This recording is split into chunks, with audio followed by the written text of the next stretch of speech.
touch the button again. All right. According to Pew Research, Islam is the second largest religion in the world and is the fastest growing. So it's reasonable to conclude that at some point in your life, you may have to interact with Muslims, and maybe even in a Muslim culture. Maybe you'll be a missionary, or a nurse, or a teacher in a Muslim country, or maybe you'll work for a company that has Muslim clients. You need to learn how to interact with their culture because it's very different from ours, and there are a number of pitfalls that you want to avoid. So I'll give you a case in point. When I was in Iraq, I was talking to a fellow Marine, and he was telling me about a violent, loud protest that happened outside of their operating base. And they sent some representatives out there to find out what was going on, and it turns out that a young Marine on patrol waved to an Iraqi girl. Just waved, and that started the protest. Also, even the way I'm sitting right now would be perceived as a major insult to Muslims. So I'm going to teach you how to navigate these different interactions and equip yourself well. You didn't hit the button, did you, Jordan? Okay, you had a weird look on your face. All right. So that you can avoid those pitfalls and have a positive as opposed to disastrous experience interacting with Muslims. I'm going to stop sitting like that though, because I don't want to insult anybody. So first I'm going to give you an overview of their culture and their etiquette, almost like a lens through which to see them, and it'll guide your interactions even if you don't have certain specifics. I'm also going to talk about greetings and what to do with your hands and feet, because that's a big deal in Islam. So first, the overview. One of the most important things to remember is that there is a substantial and drastic division between the sexes. Men and women that aren't relatives do not interact at all.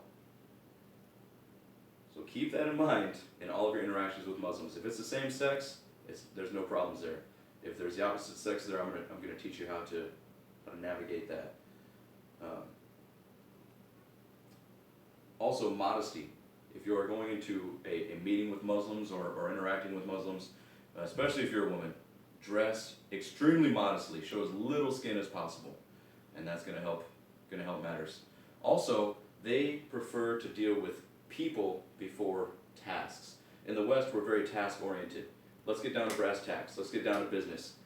In Muslim countries and cultures, they don't do that. It's very common for them to sit down at a business meeting and just chit-chat for a very long time before they even start to deal with anything. And that's because the personal interaction is more important than the actual business. They want to establish that first and then move on to business things. So if you're meeting with them, just go along with that. Don't try to get down to business.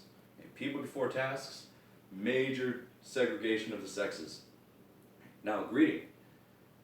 Like I said, if you're greeting the same sex, it's pretty easy to do. Just shake hands, offer a verbal greeting, and that will suffice. But with the opposite sex, let's say I'm a man meeting a Muslim woman, I'm going to make very brief eye contact and give a verbal greeting. I'm not going to offer my hand to shake it. I'm not going to get close to her. I'm not going to look at her very much.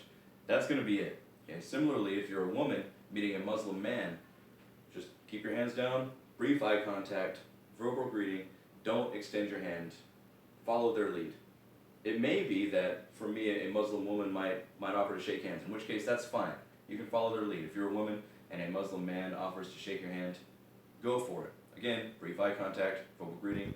Don't linger too long, and you'll be just fine. Remember the division of the sexes. Also, be prepared for a handshake to last a really long time. So we like to, shake hands. Hi, I'm Andrew, and be done with it. Get down to business. Remember what I said: people and relationships before tasks. So they might sit there and shake your hand forever. They also like to talk really closely a lot of times. Just go with it. Be cordial, be friendly, engage back with them, but don't ask about their wives. If you're a man, okay, don't do that, and you're going to be just fine. Next, your hands and your feet. We'll start with the hands.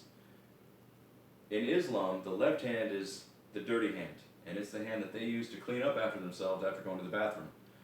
So don't touch them, don't greet them, don't hand them anything with your left hand. That would be a huge insult. use your right hand for all of that stuff, all those interactions, shaking hands, handing things back and forth, all with the right hand. Hands and feet are very important.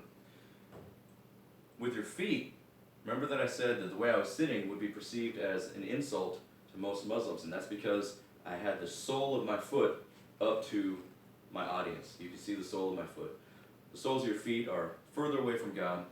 They're dirty, and according to them, if you show them the bottoms of your feet, they're insulted. That's why, if you guys can recall, back when the statue was pulled down in Iraq in 2003, you see a lot of Muslim men beating it with their shoes. That's because they were trying to show disrespect, the highest form of disrespect to Saddam Hussein.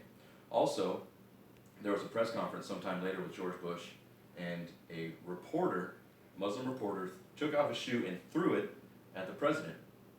Same thing. Huge sign of disrespect. So keep that in mind when you're interacting with Muslims. If you're sitting on the floor, just cross your legs and don't show them the soles of your feet. If you're sitting in a chair, don't cross your legs like I had it earlier. Don't put your feet on the desk. Don't do any of that stuff. They're going to be very, very insulted. So keep in mind, strict division of the sexes, people and relationships before tasks, with greetings, brief handshake, verbal greeting, with the opposite sex, just follow their lead, okay? Other than that, don't really pay much attention to them. Try to ignore them. That's the best policy. Keep in mind what your hands and your feet are doing. Do everything with your right hand, not your left, and don't show them the soles of your feet. If you keep all these things in mind, you should be just fine interacting in Muslim cultures, and you'll have a very positive experience. And cut.